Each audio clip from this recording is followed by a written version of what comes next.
ان الحمد للہ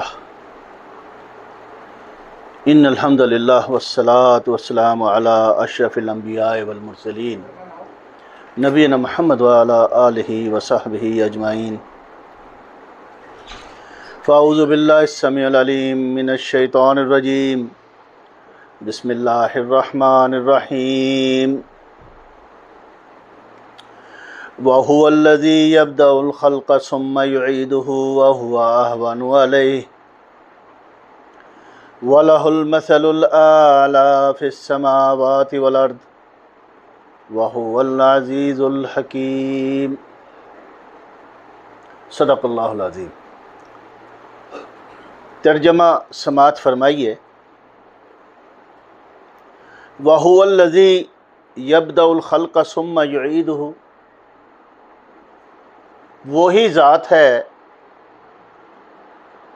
جس نے تخلیق کی ابتدا کی اور وہی دوبارہ پیدا کرے گا۔ وَهُوَ أَهْوَنُ عَلَيْهِ، اور یہ اس کے لیے بہت آسان ہے۔ وَلَهُ الْمَثَلُ الْأَعْلَى فِي السَّمَاوَاتِ وَالْأَرْضِ، اس کی صفت آسمانوں اور زمین میں سب سے بلند ہے۔ وَهُوَ الْعَزِيزُ الْحَكِيمُ، اور وہ بہت زبردست اور حکمت والا ہے۔ رب اشرح لي صدری ویسر لي امری واحلل عقدۃ من لسانی یفقہوا قولی۔ اللہم ارنا الحق حقا وارزقنا اتباعہ وارنا الباطل باطلا وارزقنا اجتنابہ، آمین ثم آمین۔ میرے نہایت محترم دینی بھائیوں، عزیز ساتھیوں، میں نے جو آیت مبارکہ آپ کے سامنے تلاوت کی ہے اور جس کا ترجمہ رکھنے کا شرف حاصل کیا ہے، یہ سورہ روم کی آیت نمبر 27 ہے۔ ترجمے سے یہ بات ہمارے سامنے آتی ہے کہ اس میں اللہ تعالیٰ نے تخلیق اور اعادہ تخلیق کے بارے میں بات کی ہے۔ تو آج ہم اس بات پہ غور و فکر کریں گے کہ تخلیق اور اعادہ تخلیق کے اس مظہر سے ہم نے کیا مقصد اخذ کرنا ہے۔ اللہ نے جا بجا اس قدرت کا اظہار کیا ہے قرآن میں کہ اسی نے تخلیق کی ابتدا کی اور وہی دوبارہ پیدا کرے گا۔ اس بات کو اللہ نے جو بار بار دہرایا ہے، اس سے ہم نے کیا نتیجہ اخذ کرنا ہے، تو یہ میری آج کی گفتگو کا موضوع ہے۔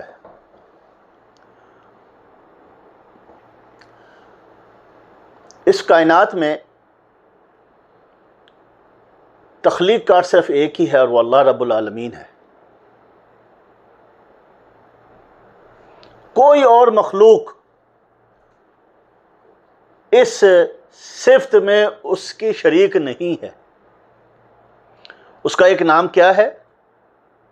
الخالق۔ اس کا ایک نام ہے الخالق، وہی پیدا کرنے والا ہے۔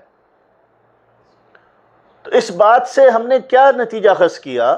اس بات سے ہم نے یہ نتیجہ اخذ کیا کہ اس کائنات میں جو بھی مادہ ہے، جو بھی توانائی ہے، وہ ایک مستقل ہے۔ کانسٹنٹ کہتے ہیں اس کو، کہ میس اور انرجی جو ہے وہ کانسٹنٹ ہے، صرف شکلیں تبدیل ہوتی ہیں۔ مادہ کبھی توانائی میں تبدیل ہوتا ہے اور توانائی کبھی مادے میں تبدیل ہوتی ہے۔ سورج کی روشنی سے جو توانائی پتوں کو حاصل ہوتی ہے، اس کے نتیجے میں وہ فوٹو سینتھیسس کا عمل کرتے ہیں، اور اس سے کیا تیار ہوتی ہے؟ خوراک، پودوں کی خوراک، جس کو ہم گلوکوز کہتے ہیں۔ تو وہ توانائی کس میں تبدیل ہو گئی؟ مادے میں۔ ایک بات اور بھی ہمیں سمجھنی ہے کہ انسان جو بھی نئی چیز ایجاد کرتا ہے وہ تخلیق کے زمرے میں نہیں آتی۔ ایجاد کا مطلب ہی یہی ہے کہ چیز موجود تھی، اس نے اس کو نئی شکل میں حاضر کر دیا، پوٹینشلی اویلیبل تھی، اس کو فزیکلی اویلیبل کر دیا، اور ایک چیز چھپی ہوئی تھی اس کو ظاہر کر دیا۔ اس کے لیے انگلش میں لفظ استعمال ہوتا ہے ڈسکور۔ تو دو چیزیں ہم کرتے ہیں، انوینشن اور ڈسکوری۔ اردو میں اس کو کہتے ہیں ایجاد اور دریافت۔ تو انسان یہ دو کام کر سکتا ہے، تخلیق نہیں کر سکتا۔ جو بات میں سمجھانے کی کوشش کر رہا ہوں وہ یہ کہ تخلیق کسی مخلوق کے دائرہ اختیار میں نہیں ہے، وہ صرف اللہ واحد القہار اور اللہ رب العزت کے اس کا استحقاق ہے، اور وہی یہ کام کرتا ہے، اور اس نے بار بار اس چیز کا ذکر کیا ہے۔ اب ہم نے یہ سمجھنا ہے کہ جو تخلیق وہ کرتا ہے اور اعادہ تخلیق کا وہ ذکر کرتا ہے، اس کا مطلب کیا ہے؟ اسی سورہ روم کی ایک آیت میں اللہ نے فرمایا ہے، اللہ یبدأ الخلق ثم یعیدہ ثم الیہ ترجعون۔ اللہ تخلیق کی ابتدا کرتا ہے، اللہ ہی دوبارہ تخلیق کرے گا، اور تم سب کو پلٹ کر اسی کے پاس جانا ہے۔ تو میرے بھائیوں، میں اس جملے سے یہ نتیجہ اخذ کرتا ہوں کہ اللہ تعالیٰ یہاں پر قیامت کے وقوع پذیر ہونے کو فطرتی قرار دے رہا ہے کہ یہ ایک نیچرل پروسیس ہے۔ جس نے پہلی دفعہ پیدا کیا ہے وہی دوسری دفعہ پیدا کر دے گا۔ جیسے یہ زندگی جس میں اور آپ موجود ہیں یہ پہلے نہیں تھی۔ آج سے 100 سال پہلے کوئی بھی نہیں جانتا تھا کہ رانا اشفاق صاحب یہاں بیٹھے ہوں گے، اور عبد الماجد بھائی یہاں بیٹھے ہوں گے، اور افضل حسین یہاں بیٹھا ہوگا۔ کوئی نہیں جانتا تھا۔ ہماری گزشتہ کی نسلوں میں سے کسی کو بھی نہیں پتا تھا کہ میری جو اگلی جنریشنز ہیں ان میں سے کس شکل کے، کس صلاحیت کے کون سے لوگ ہوں گے۔ لیکن آج ہم امر واقعہ میں موجود ہیں۔ امر واقعہ کا کیا مطلب ہے؟ ریئلٹی، حقیقت میں اور آپ اس وقت موجود ہیں۔ اور آج سے 200 سال بعد بھی کسی کو نہیں پتہ لگے گا کہ آج سے کون سے لوگ تھے جو اس کمرے میں بیٹھتے تھے، یا اس بلڈنگ میں بیٹھتے تھے، یا اس شہر میں بیٹھتے تھے۔ تو جب ہم نہیں تھے اللہ تعالیٰ نے ہمیں موجود کر دیا۔ جب ہم عدم میں تھے اللہ تعالیٰ نے ہمیں وجود میں برپا کر دیا۔ تو پھر جب ہم دوبارہ عدم میں چلے جائیں گے تو پھر وہ وجود دے دے گا۔ قرآن میں اس کو قیامت کی دلیل کے طور پر استعمال کیا گیا ہے۔ اس جملے کو قیامت کے وقوع پذیر ہونے کے اور اس زندگی کے بعد دوسری زندگی کے حقیقی امکان کو بطور دلیل پیش کیا گیا ہے۔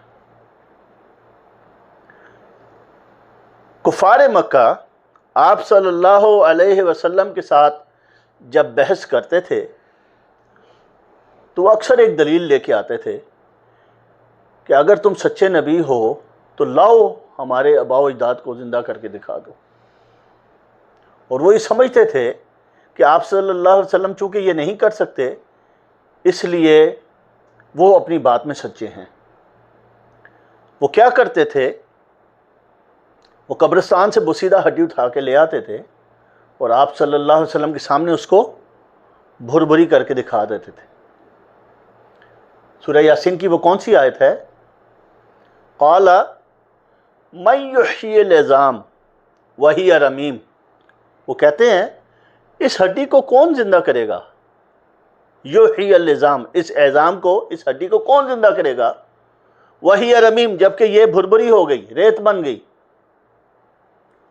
پھر اس کے بعد اللہ نے ارشاد فرمایا قل یحیی الذی انشأها اول مرہ۔ اس کو وہی زندہ کرے گا جس نے اس کو پہلی مرتبہ پیدا کیا تھا۔ تو میرے بھائیوں، میں آپ کے سامنے یہ نقطہ بیان کرنے کی کوشش کر رہا ہوں کہ یہ زندگی دلیل ہے کہ دوسری زندگی ہوگی۔ یہ زندگی دلیل ہے دوسری زندگی ہوگی۔ جس نے پہلی مرتبہ پیدا کر دیا، اگر وہ اس بات پر قادر ہے تو وہی اس بات پر بھی قادر ہے کہ دوسری مرتبہ بھی پیدا کر دے۔ اور اسی حقیقت کو مزید تقویت پہنچاتی ہے وہ آیت جس میں اللہ تعالیٰ نے فرمایا ہے بلا قادرین علی ان نسوی بنانا، ہم قادر ہیں اس بات پہ کہ ہم انسان کی پور بنان، یونٹ آف کنسٹرکشن، انسان کی یونٹ آف کنسٹرکشن کیا ہے؟ پور ہے۔ ہاتھ کی یونٹ آف کنسٹرکشن کیا ہے؟ پور۔ اللہ کہہ رہے ہیں ہم پور کو ٹھیک طریقے سے بنا دیں گے۔ اس پور کو ٹھیک طریقے سے بنانے کی جو بات ہے، اس پہ بہت بعد میں سائنس نے غور کیا، سائنسدانوں نے، اور صرف 150-200 سال پہلے یہ حقیقت منکشف ہوئی ہے انسانوں پر کہ اس پور میں کسی دو انسانوں کے پور ایک جیسے نہیں ہیں، کسی دو انسان کے انگوٹھے ایک جیسے نہیں ہیں۔ تو اگر اللہ تعالیٰ نے یہ بات 1400 سال پہلے کی کہ ہم پور کو دوبارہ